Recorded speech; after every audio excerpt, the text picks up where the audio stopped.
I stood on my parents' porch with 3 children behind me, a black garbage bag at my feet, and rain soaking through the shoulders of my daughter's sweatshirt. It was not a hard rain, just cold enough to make everything feel meaner. Willow was 10, old enough to understand silence. Jonah was 7, holding a plastic dinosaur in one hand and his school backpack in the other. Maisie was 4, half asleep against my hip, her bunny backpack slipping off one shoulder. My father opened the door. For 1 second, I thought he would step aside. I thought he would see his grandchildren standing in the rain and remember that I was his daughter before I was anybody's failed wife, but his face did not soften. It settled, like a man who had practiced this moment before I arrived. "Your mother and I talked," he said. That was when I knew. Behind him, my brother Brett leaned against the hallway wall with a soda can in his hand. 36 years old, living rent-free in the garage my parents had turned into his private little kingdom. And still he looked past my children and said, "There's literally nowhere to put you, Lou." Then, my sister, Tessa, appeared. Clean cardigan, crossed arms, newly married 14 months, and already an expert on survival. "Maybe this is God telling you not to give up on your marriage," she said. My husband had cheated. I had proof. I had 3 children and $612 in my checking account, and my family was asking me to turn around and go back. I did not cry. Willa was watching my face too carefully. I only bent down, picked up the garbage bag, and whispered to myself, "Remember this door." 15 months later, they would be the ones asking me to open mine. Please subscribe to support the channel. I bet you're watching this video right now while lying down with your legs crossed, right? If that's true, type 3. If not, type 4. Let's see whether I got it right. Alright, enough talking, let's begin the story. Before that night, I would have told you my life was fine. Not happy in the bright, polished way people post online. Not the kind of happy with matching pajamas and anniversary captions and family pictures taken in golden fields, but fine, steady, ordinary. The kind of life you convince yourself is a blessing because the bills mostly get paid, the children mostly sleep through the night, and nobody at dinner says the thing everyone can feel, sitting in the room. We lived in a rental house on the edge of Lancaster County, with 2 hydrangea bushes by the back steps that never bloomed evenly. One side came in full and blue every summer. The other stayed thin and stubborn, like it had not agreed to the arrangement. The dryer made a scraping sound if it ran too long.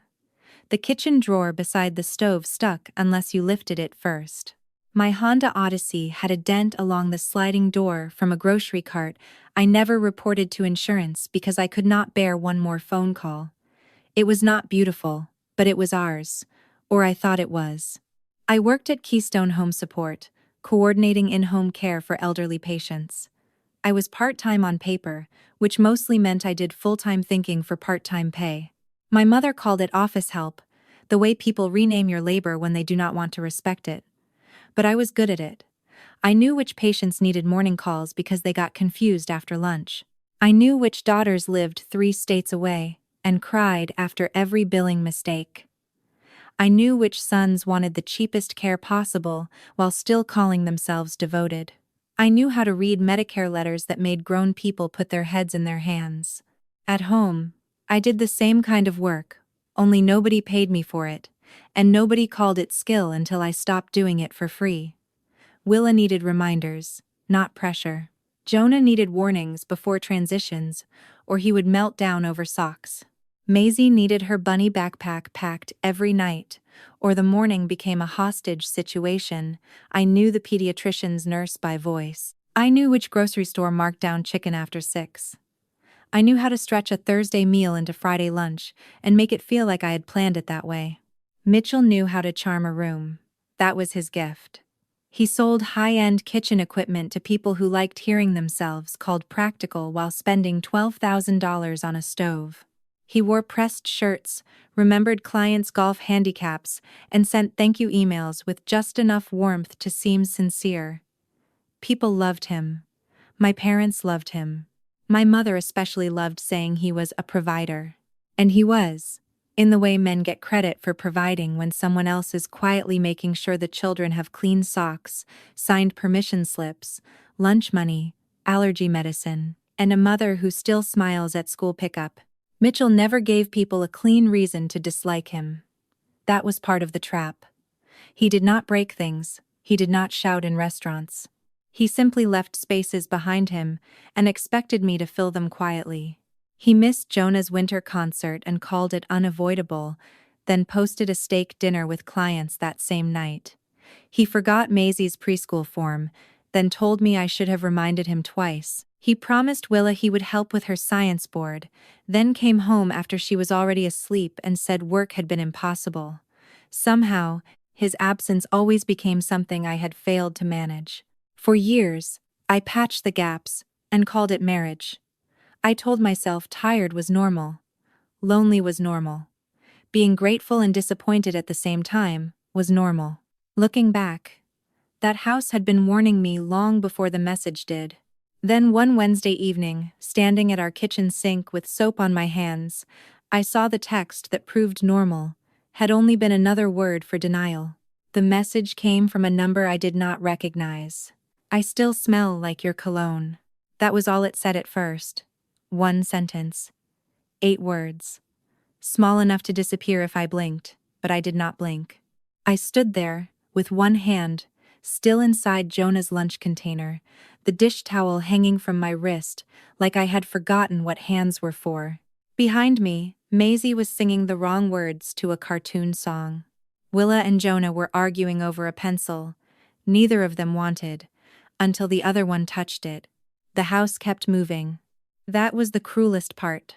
Nothing stopped, because I did. Then another message came in. Last night was worth the drive. I turned off the faucet because the sound suddenly felt unbearable. Mitchell was upstairs changing out of his work shirt. His phone sat beside the coffee maker, bright and careless. I had never been the kind of wife who checked phones. I had survived by not asking questions I was afraid would answer themselves. There was an email confirmation from a hotel in Harrisburg. 2 adults, 1 king bed. The same Thursday night, 2 weeks earlier, when Mitchell had called from the road and told the kids he missed them, told me the sales conference was running late, told me not to wait up. When he came downstairs, I was still standing by the sink. He saw the phone in my hand, and his face changed before his words did. "Lydia," he said, like my name was something he needed to calm down. I asked him who she was. He did not deny it well. Men like Mitchell always think being caught is the injury. He said it was a mistake. Then he said it had been a difficult year. Then he said I had been distant. Somehow, before the dishwasher finished its cycle, my husband's affair had become a conversation about my tone. "You're about to blow up this family," he said. "Think about the kids." There it was. Kids. The word he knew would make me stand still. I tried for 3 weeks after that. I hate admitting that, but it is true. I made breakfast. I packed lunches. I slept on the edge of the mattress like my body was trying to leave, before I was brave enough to follow. Mitchell said the right things. None of them landed. By September, I called my mother from the laundry room because it was the only quiet place left. I told Marjorie what Mitchell had done. I told her I had proof. I told her I was filing for divorce and needed somewhere safe for the children while the house and custody were sorted out. There was a pause. Note shock. The kind of pause where someone chooses which version of no will sound most loving. "Lydia," she said softly, "marriage has seasons." "Mom," he cheated. "Your father and I don't want to reward a broken home." I looked down at the laundry basket. Tiny socks, Willa's school shirt, Mitchell's undershirts folded by my own hands. "I have 3 children," I said. "Then you need to think like a mother," she told me.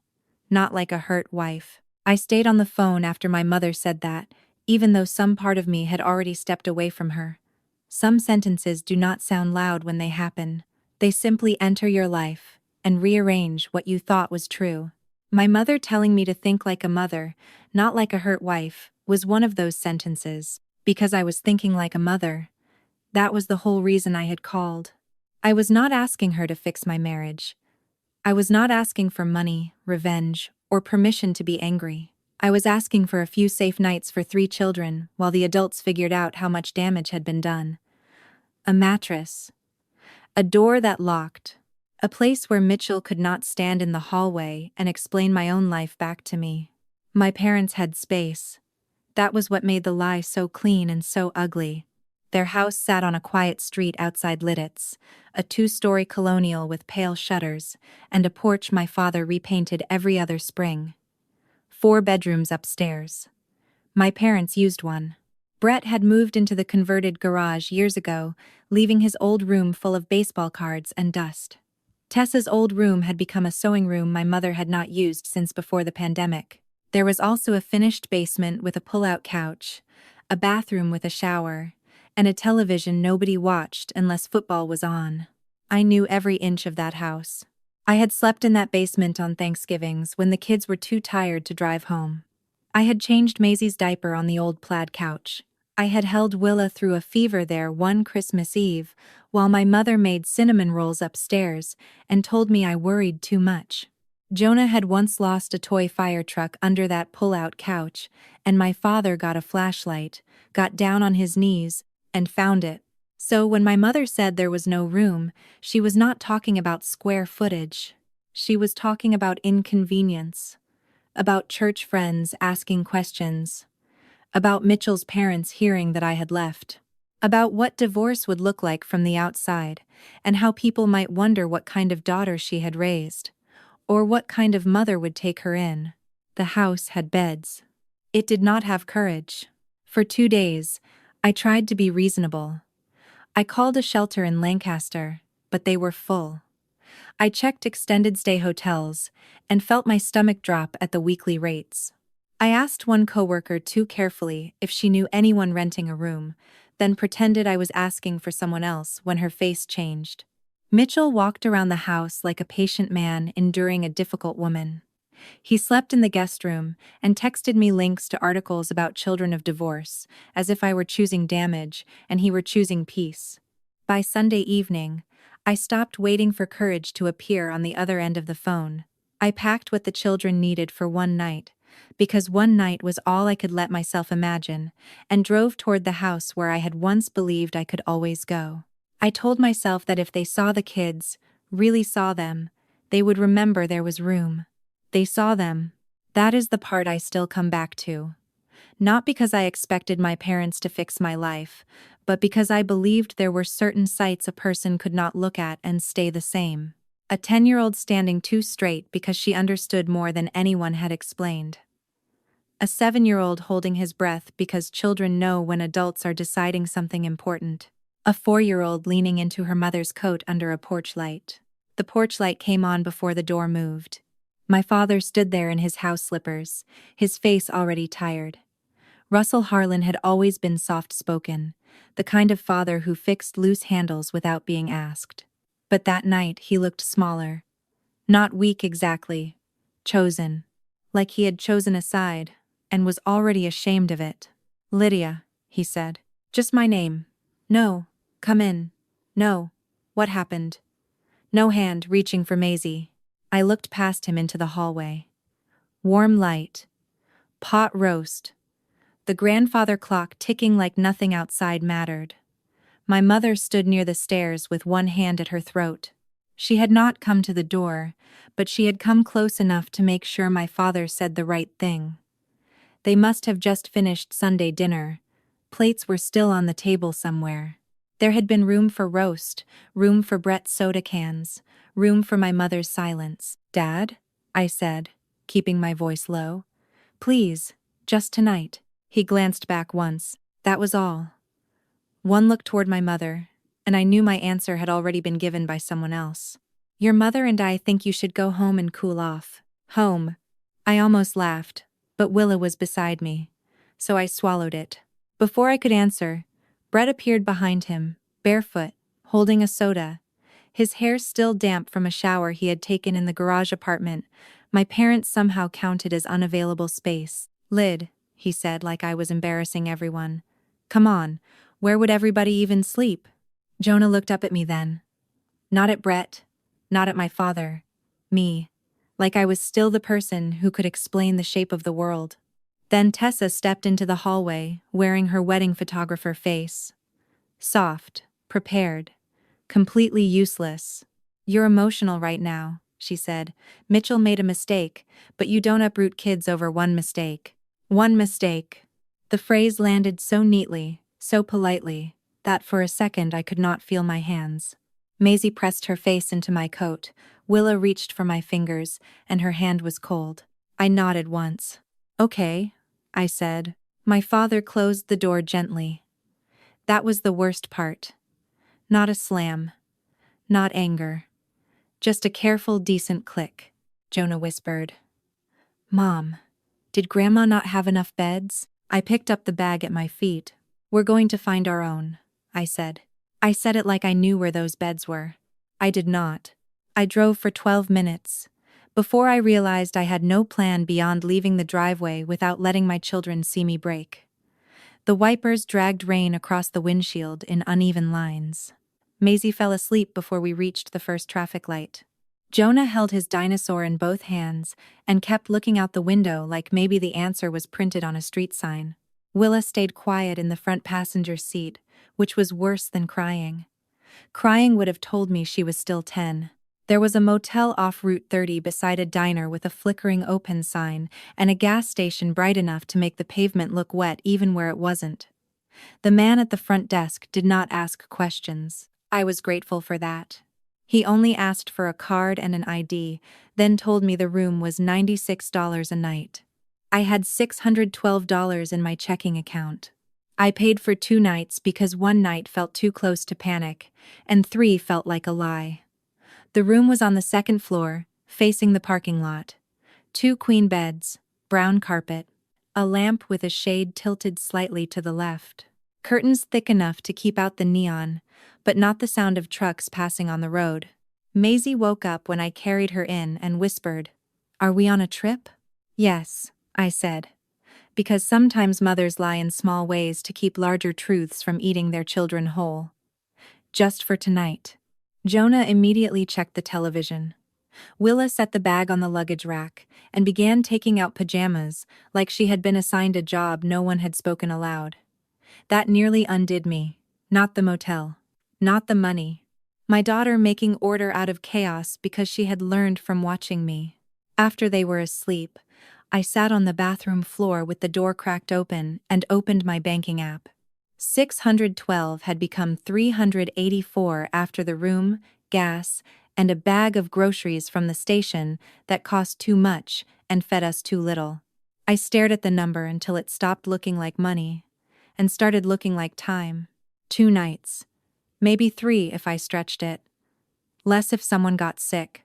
Less if the van needed anything. Less if Mitchell decided to play games with the joint account before the lawyer could tell me what I was allowed to touch. I did not call my mother. I did not text Tessa. I sent Mitchell one message. "The children are with me. They are safe. All communication about them needs to be in writing." Then I made a folder in my email and named it Custody Records. I did not know then how important that folder would become. I only knew I needed somewhere to put the truth before everyone else started rearranging it. I wrote down the date, the time, the motel address, what my father had said, what Brett had said, what Tessa had called a mistake. My hands shook so badly I had to correct Willa's name twice. At 3:20 inches the morning, Maisie wet the bed. She cried before I could even reach her, whispering sorry, sorry, sorry, sorry, like a 4-year-old could be responsible for one more disaster. I cleaned her up in the dim bathroom light, wrapped her in my sweatshirt, and told her accidents were just accidents. Then I sat beside the window until sunrise, watching strangers' headlights slide across the ceiling, understanding for the first time that my parents' house had not been the end of the road. It had been the place I stopped asking. By the 19th morning, the motel room had begun to smell like damp towels, instant oatmeal, and fear I could not air out. I had learned the rhythm of that place. The truck brakes before dawn. The ice machine coughing at midnight. The woman in room 214 who left every morning in scrubs and never looked at anyone. I had learned how to make 3 children quiet in a hallway, how to rinse socks in a motel sink, how to smile at the front desk like I was not calculating whether another night would cost us groceries. That morning, I went to work with my hair still wet and my cardigan smelling faintly of motel detergent. I thought I had hidden it well. I had not. Renee Calhoun called me into the small records room after lunch. She shut the door, not dramatically, just enough to make the office noise go soft. Renee was not a woman who wasted words. She had a sharp bob, reading glasses on a chain, and the kind of face that made excuses die before they reached her desk. She did not ask if I was okay. People ask that when they want a small lie. She asked, "Are you in a hard situation?" I looked at the filing cabinet behind her shoulder. Blue folders. White labels. Everything in its place. "Yes," I said. Renee nodded once, like I had confirmed an appointment. "I can't fix your life," she said. "But I can give you hours. Full-time, benefits after 60 days, $42,900 a year, not rescue, not magic, just a floor under my feet." I said yes before she finished explaining the schedule. That afternoon, Nadine Pruitt called. She was 72, a retired school secretary, one of our former clients who still brought banana bread to the office because she believed people worked better when fed. Her voice came through firm and dry. "Renee says you need a place." My pride rose so fast it almost choked me. "I'm figuring it out," I said. "Pride is expensive, Lydia. Don't buy it unless you can afford it." I had no answer for that. She told me there was an apartment behind her garage. Small, clean, separate entrance. $875 a month. "I can't pay first and last right now," I said, hating every word. "I didn't ask for first and last. I asked if you can pay rent on the first." "Yes. Then we'll sign a lease," she said. "I'm not taking in a stray. I'm renting to a mother." I saw the apartment that evening. Old cabinets. 1 bedroom and a little second room barely big enough for 2 twin mattresses. A window over the sink facing a maple tree. Willa stepped inside and whispered, "Can we put our shoes by the door?" I turned toward the window before the children could see my face. Nadine handed me the key and said, "You'll need curtains. Morning sun comes in hard." My family had a 4-bedroom house and called me a burden. Nadine had a room behind a garage and called me a tenant. I still think about the difference. The first 3 months in Nadine's apartment did not feel like rebuilding. They felt like counting. Counting dollars, counting diapers, counting hours between paychecks, counting how many miles I could drive after the gas light came on, counting how many times Mitchell canceled a pickup before I stopped being surprised. The apartment was small enough that I could hear all 3 children breathing after they fell asleep. Willa took the little room at first, then insisted Jonah and Maisie needed it more, so she made herself a corner of the living room with a folding screen Nadine found in her attic. She said she liked it there.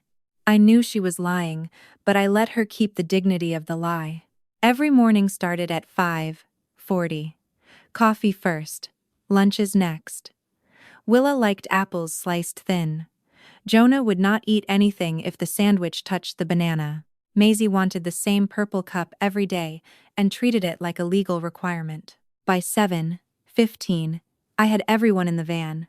By 8:00, I was at Keystone, answering calls from adult children who were furious at systems they did not understand and scared of parents they could not fix. At night, after homework and baths, and one more story, and one more glass of water, I sat at Nadine's kitchen table with my laptop open and made records.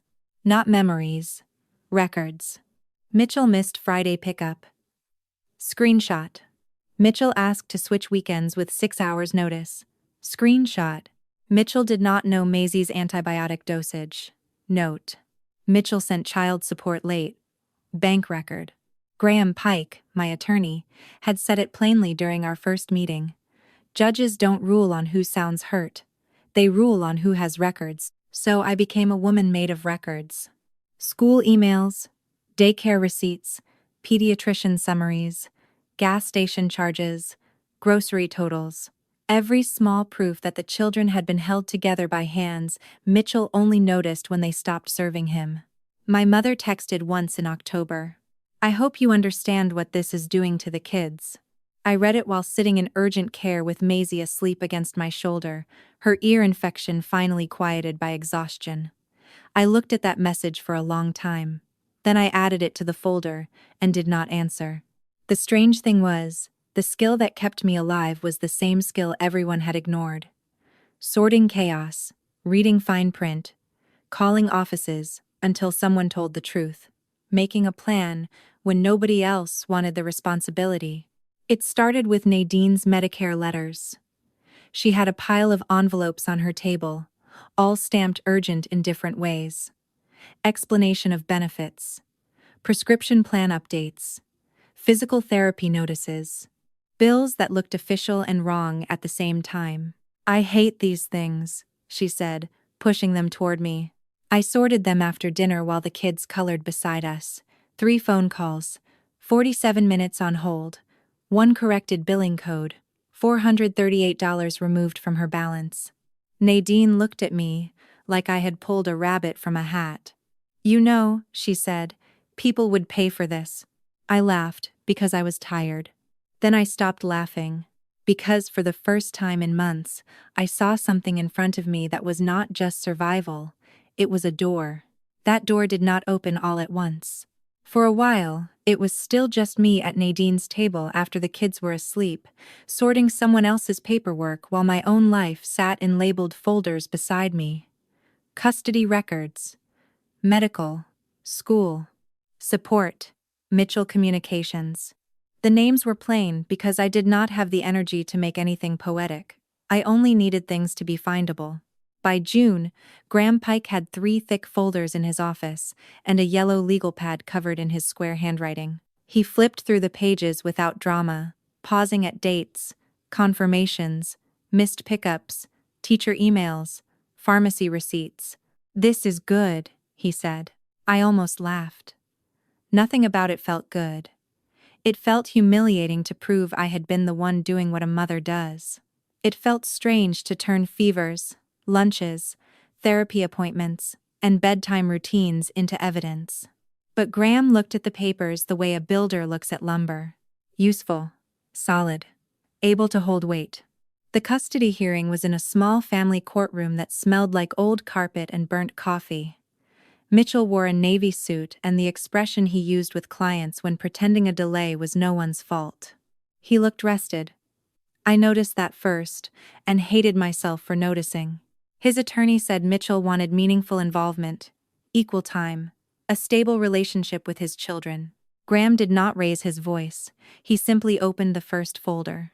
He asked Mitchell for the name of Maisie's pediatrician. Mitchell gave the name of the urgent care doctor we had seen once in October. He asked what grade Jonah was in. Mitchell got that right, then smiled like he deserved credit. He asked the name of Willa's teacher. Mitchell looked toward his attorney. Then came the pickup records. 23 cancellations or last-minute changes in 8 months. Screenshots with timestamps. Messages where he said work ran late, where he asked to switch weekends, where he forgot Maisie had a fever, where he called me unreasonable for asking him to confirm plans in writing. I sat very still. Not because I was calm, but because if I moved, I thought I might come apart. When the judge awarded me primary physical custody, I did not feel victorious.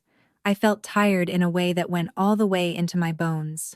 Mitchell got every other weekend, 1 weeknight if confirmed 48 hours ahead, and 2 weeks in the summer. Child support was set at $1,284 a month, plus back support he had tried very hard not to owe.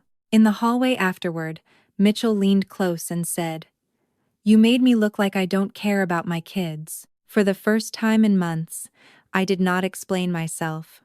"No," I said. "I kept records of when you didn't." Then I walked past him, holding the folders against my chest like proof that invisible work could still leave fingerprints. That night, I bought pizza from the place beside the laundromat because Willa liked the thick crust. Jonah only ate pepperoni if it was cut into squares, and Maisie believed cheese pizza was the only civilized food left in the world.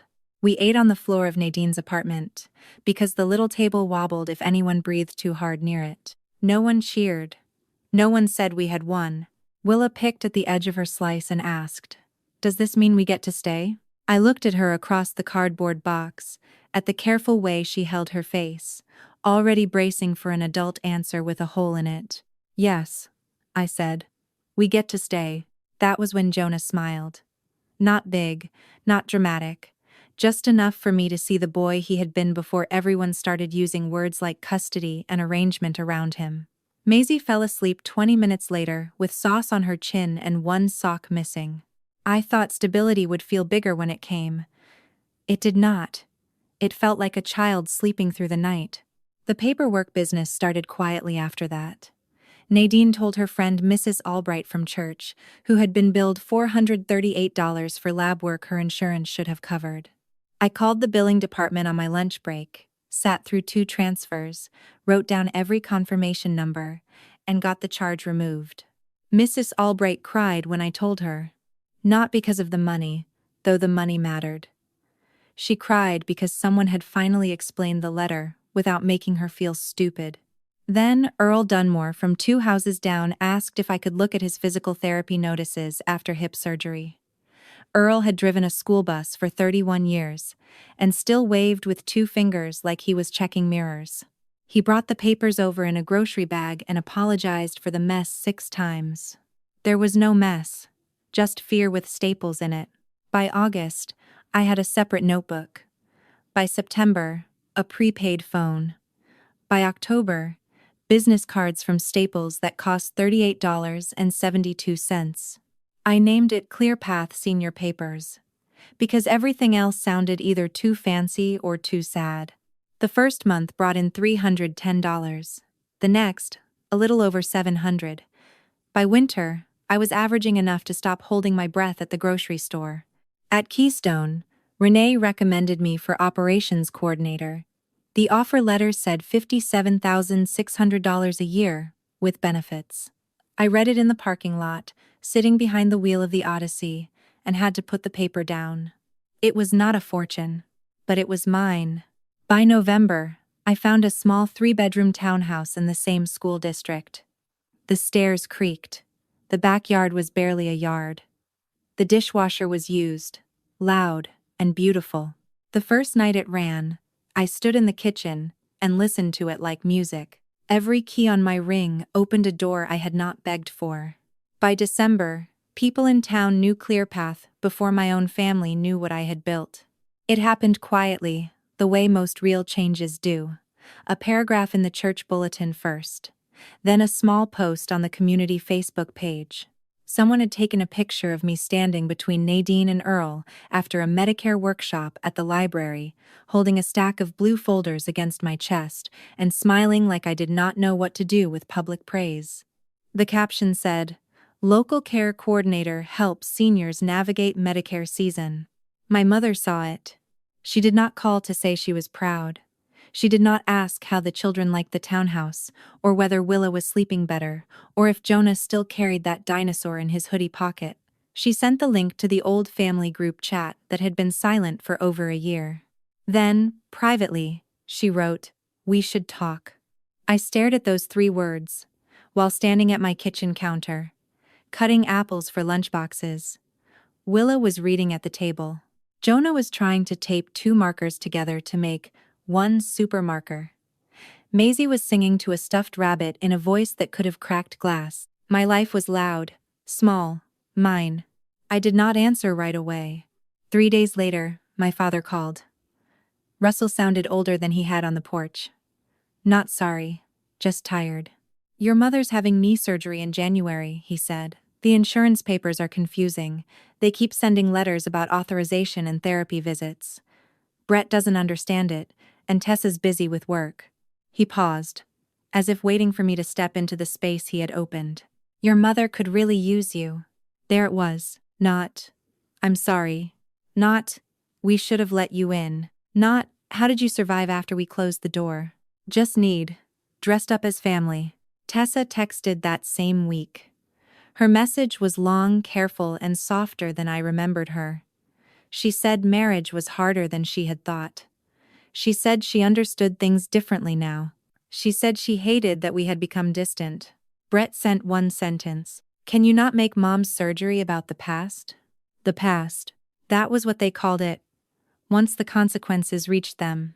When my mother finally called, her voice carried the same tired sweetness she used when she wanted obedience to sound like healing. Lydia, she said, families go through hard seasons. I almost smiled. There was that word again. Seasons. As if abandonment were weather. I can send you names of 3 care coordinators, I said. Silence. You do that for strangers, she said. I looked around my kitchen. At the lunchboxes. The school papers. The dishwasher humming like a promise kept. Yes, I said. Strangers respected my time, and when I had nowhere to go, one of them opened a door. My mother did not answer me after that. For a few seconds, all I heard was the faint sound of her breathing and, behind it, some television playing too loudly in the house where I used to believe I would always be protected. Then she said my name again. Softer this time, like softness could stand in for accountability. Lydia. I almost filled the silence for her. Old habits are stubborn. Daughters like me are trained to rescue the conversation before it becomes too honest. But I let the silence stay exactly where it was. In the end, she hired someone else. I sent the names. I did not make the calls. I did not organize the folders. I did not drive over with soup and a notebook and pretend the porch had never happened. That was new for me. Not anger. Not revenge. Just the strange, steady discipline of not abandoning myself. A month later, Willa's school held a family night in the gym. The theme was, What Makes a Home? There were folding tables, poster boards, bad coffee in cardboard cups, and parents pretending they understood projects their children had clearly finished at midnight. Jonah ate 2 cookies before dinner. Maisie wore mismatched shoes and corrected anyone who noticed by saying, They are both mine. Willa stood beside her board with her hands clasped in front of her. She had drawn a house in careful pencil lines. Not our old rental. Not Nadine's garage apartment. Not my parents' colonial. Something simpler. A yellow door. 3 windows. A small tree. At the bottom, in her neat handwriting, she had written, A home is not the place that has an empty room. It is the place where someone opens the door. I read it twice. My daughter watched my face the way she had watched it that night on the porch, only this time she was not scared of what she might see there. I wrote that part myself, she said. I know, I told her. Is it too sad? I looked at her, 10 years old and already wiser than some people who had lived 6 times as long. No, I said. Sometimes true things are sad before they make you free. I still let my parents see the children, but not in my home without asking, not overnight, not under the old rules where blood meant access and silence meant peace. Mitchell still texts about schedules. Sometimes he shows up, sometimes he does not. I document what matters and release what does not. I have keys now, to my townhouse, to my office, to the little file cabinet where ClearPath keeps growing 1 client at a time. The people who closed the door on me are still waiting for me to act like a daughter who owes them entrance, but I am not on that porch anymore. I built my own door, and this time, I decide who comes in. What Lydia's story teaches us is that sometimes the door that breaks your heart is also the door that finally shows you the truth. Not every rejection is loud. Sometimes it comes softly, politely, from people who still say they love you. Sometimes it sounds like advice. Like, think about the kids. Like, don't make this about the past. Like, family goes through hard seasons. But love that only appears when you are useful is not love you can build a life on. Family should be the place where you can arrive tired, scared, and imperfect, and still be treated like you belong. But when family uses guilt instead of care, silence instead of accountability, and image instead of protection, you have to learn a painful lesson. Blood can explain a connection, but it does not excuse cruelty. Lydia did not heal because everyone apologized.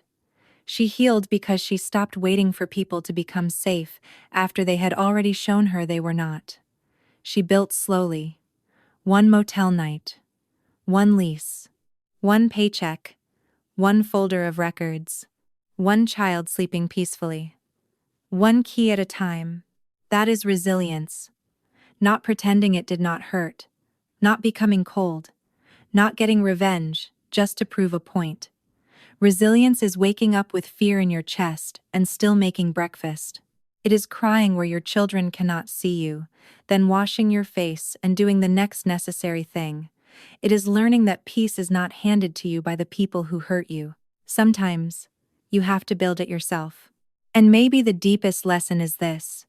You do not have to keep standing at a closed door just because it belongs to family. You are allowed to build your own home, your own boundaries, your own life. And when you finally do, you get to decide who has earned the right to come in.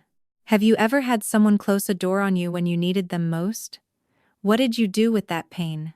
Share your thoughts in the comments. I read them, and someone else listening may need your words tonight.